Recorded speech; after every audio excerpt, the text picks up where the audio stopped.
जय सनातन धर्म की प्रिय दर्शकों, आप सभी का स्वागत है हमारे इस YouTube चैनल पर।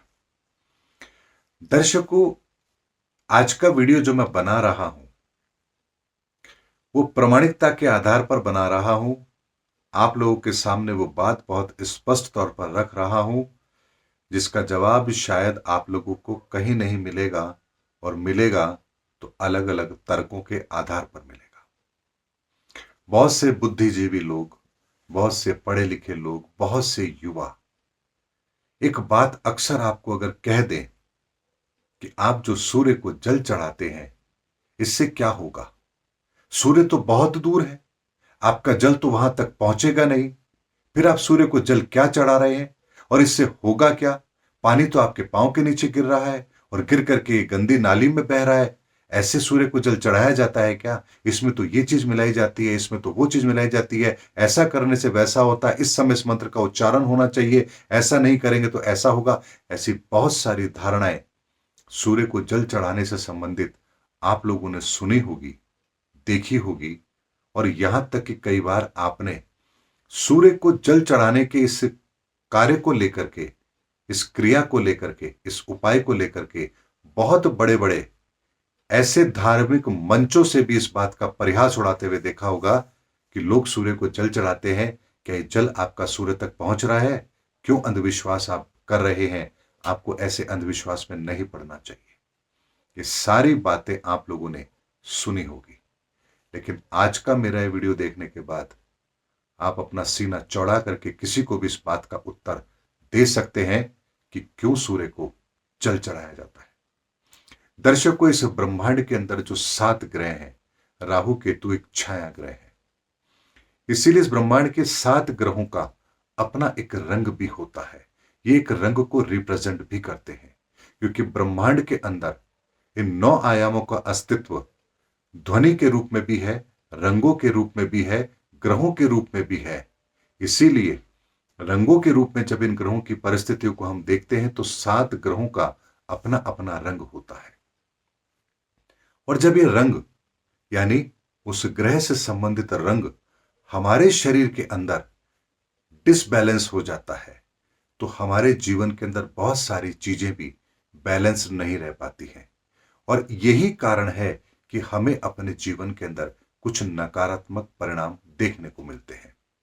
लेकिन इन रंगों की उसी ऊर्जा को, उन ग्रहों की उसी रंगों की ऊर्जा को जब हम अपने जीवन के अंदर व्यवस्थित करने की कोशिश करते हैं तो हम रत्नों का सहारा लेते हैं। यह बात साइंटिफिकली प्रूव है कि हमारा ब्रेन कलर्स को पहचानता है। यही कारण है कि रंगों के माध्यम से हमारा ब्रेन उन संकेतों को आइडेंटिफाई करता है और हमें वो कार्य करने के लिए वो प्रेरित करता है। ये बात साइंस के द्वारा प्रूफ की गई है। ऐसे में जिस ग्रह से संबंधित रंग की कमी, ऊर्जा की कमी या अव्यवस्था हमारे जीवन में है तो कई बार अव्यवस्थित होने के कारण से नहीं, यहां पर अच्छे परिणाम प्राप्त नहीं होने के कारण से, या उस रंग की, उस ग्रह के शुभ ताकत की कमी होने के कारण से रत्नों को पहनने का आपको एक सुझाव दिया जाता है। अब यहां पर एक बात आती है कि हर व्यक्ति तो रत्न पहन नहीं सकता, बहुत हल्की क्वालिटी का होगा तो उस पर उसका असर नहीं होगा। तो क्या इसका कोई दूसरा विकल्प नहीं है? इसका दूसरा विकल्प भी है। इसी तरह से सातों रंग इंद्रधनुष के रूप में हम देखते हैं इस ब्रह्मांड के अंदर व्याप्त है। यानी कि सूर्य की किरणें जो इन ग्रहों तक जाती है और ग्रहों से परिवर्तित होकर इस पृथ्वी पर आती है तो इन तरंगों के अंदर इन रंगों का भी समावेश होता है।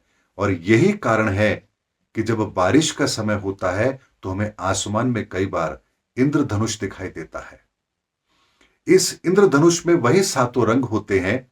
ऐसे में यदि आप सूर्य की तरफ मुंह करके प्रातः सूर्योदय के समय यदि अपने दोनों हाथ इस तरह से करके और आप सूर्य की ऊर्जाओं को लेंगे तो आपका यह शरीर उस सूर्य से आने वाली, परिवर्तित होकर बाकी ग्रहों से आने वाली वो जो रंगों की ऊर्जा है, जो कलर्स के रूप में आप तक पहुंचती है, आपका ये शरीर उनको ग्रहण करता है, उसको एक्सेप्ट करता है, उसको एब्जॉर्व करता है और आपका वो ग्रह और उससे संबंधित जो परिणाम है वो आपके सही होते हैं।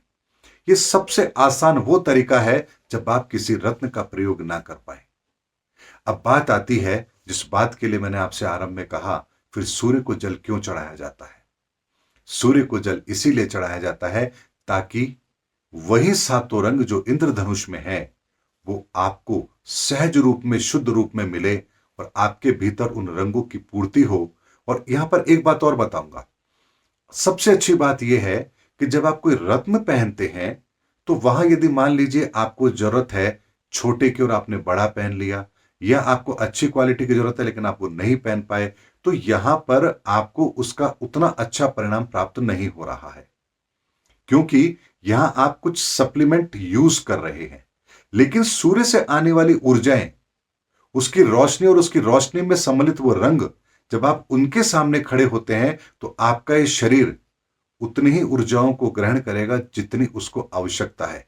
जैसे आप मोबाइल को चार्जिंग पे लगाते हैं और उसके बाद सो जाते हैं, वो कब ऑटोमेटिक फुल चार्ज होने के बाद कट ऑफ हो जाता है आपको पता भी नहीं लगता, यानी वो ओवर चार्ज नहीं होता है। ठीक उसी तरह से सूर्य के सामने खड़े होकर इन ऊर्जाओं को लेने से हमारे शरीर के अंदर इन ऊर्जाओं की ओवरडोज नहीं आती है, जो रत्नों के रूप में कई बार गलत रत्न का चयन करने से आ सकती है।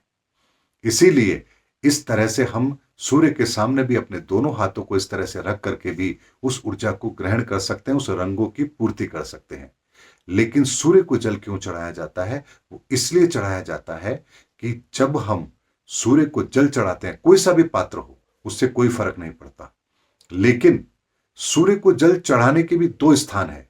यदि आप किसी पात्र से चढ़ा रहे हैं तो उसकी एक धार, एक निरंतर धार उसकी गिरनी चाहिए। क्यों गिरनी चाहिए?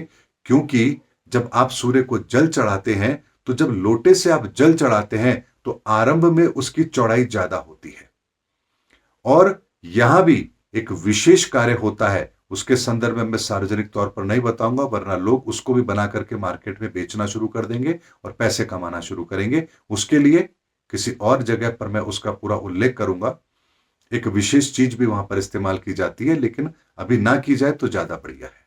तो यहां पर जब आप सूर्य को जल चढ़ाते हैं तो सूर्य की जो धार आपके सामने गिर रही है, और उसमें भी जो लोटे से जब गिरती है तो उसकी चौड़ाई ज्यादा होती है, उसी से आपको सूर्य को देखना है। तो यह ठीक वही परिस्थिति होगी जैसे बारिश के बाद में इंद्रधनुष के अंदर हमको सातों रंग दिखाई देते हैं, वैसे ही ये पानी की धार सूर्य की किरणों को आपके मध्य में लाने के अंदर, ये पानी की धार उन्हें शुद्ध रूप से सातों रंगों के रूप में आप तक पहुंचाने का काम करती है। और यही कारण है कि सूर्य को जब आप जल चढ़ाएंगे इस तरह से, तो आपके शरीर के अंदर जिस ग्रह की भी जो भी ऊर्जा का जो रंग कम है उसकी पूर्ति स्वाभाविक तौर पर होगी। और यह कार्य पहले बहुत आसानी से किया जाता था। यानी जब वो नदी में स्नान करने जाया करते थे पुराने समय के ऋषि मुनि या आम जन, तो वहीं पर चूंकि वो असीमित जल है, इसीलिए उसको दोनों अंजलि से भर करके और इस तरह से सूर्य को जल चढ़ाया जाता था और सूर्य मंत्र का जाप किया जाता था। लेकिन आज हम अपना स्नान नदियों के अंदर नहीं करते हैं, अपने घरों में करते हैं, इसीलिए अब वो परंपरा नहीं अपनाई जा सकती। इसीलिए जब हम सूर्य को जल चढ़ाते हैं किसी पात्र से, पात्र कोई सा भी हो सकता है, वो चांदी का हो सकता है, वो सोने का हो सकता है, वो स्टील का हो सकता है, वो तांबे का हो सकता है, क्योंकि पात्र की यहां विशेषता नहीं है।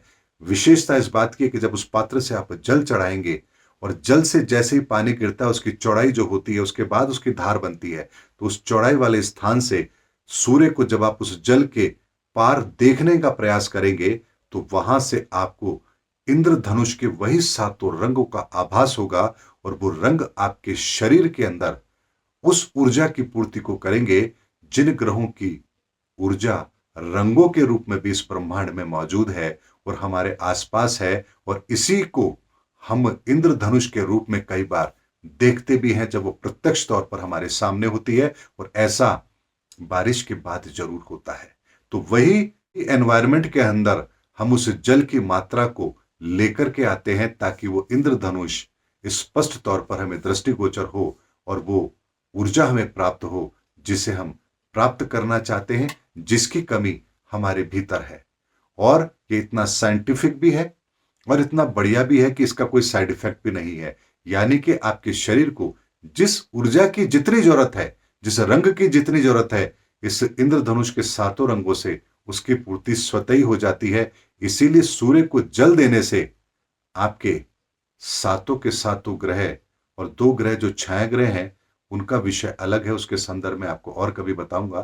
तो इन सातों ग्रहों की ऊर्जाओं का एक ऐसा तालमेल आपके बैठता है जो आपके जीवन की कई परेशानियों का हल आपको अवश्य देता है। इसलिए यदि कोई कहे कि आपका जल सूर्य तक नहीं जा रहा है, तो ये वीडियो उसको दिखा देना कि हमारे ऋषि मुनि कितने साइंटिफिक थे और किस तरह से इस प्रकृति की हर चीज का उपयोग करना जानते थे और कैसे उसके सकारात्मक परिणाम हमारे जीवन में सम्मिलित हो, ये वो जानते थे। और यही बात मैंने आप लोगों के सामने रखी है। आज क्यों रखी है, पहले क्यों नहीं रखी? क्योंकि दर्शकों, अब युग परिवर्तन का समय बहुत नजदीक आ गया है। अब आपसे कोई बात छुपाई नहीं जा सकती। अब आपको वो सत्य जानना भी चाहिए, समझना भी चाहिए, अपने जीवन में उसे उतारना भी चाहिए। इसीलिए आने वाले समय के अंदर अगले 2 वर्षों में मैं आपको ऐसे रहस्य आप लोगों के सामने रखूंगा जो आपको कहीं किसी किताब में या किसी ग्रंथ में पढ़ने को नहीं मिलेंगे।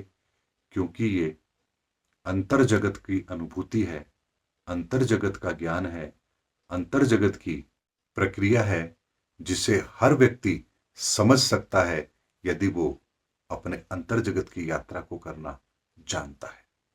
इसीलिए धर्म युग के अंदर ये अंतर जगत की यात्रा बहुत सहजता के साथ होगी, हर व्यक्ति को होगी।